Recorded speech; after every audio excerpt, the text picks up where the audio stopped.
बैठा कदम बढ़ाता कछुआ कमल के पास पहुंचा। कहने लगा कबूतर आज खाओगे क्या?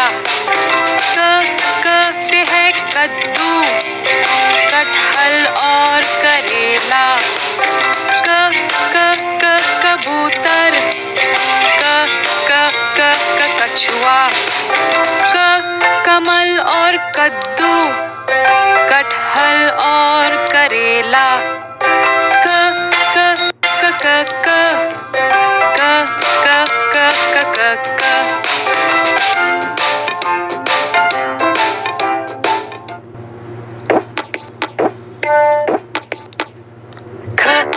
खा लो खूब खजूर खरबूजा मीठा है जरूर।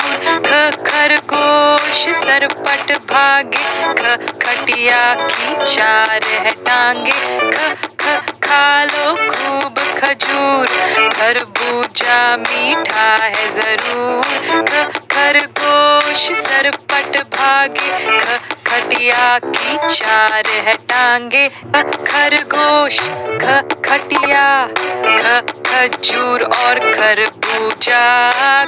खरगोश खटिया खजूर और खरबूजा।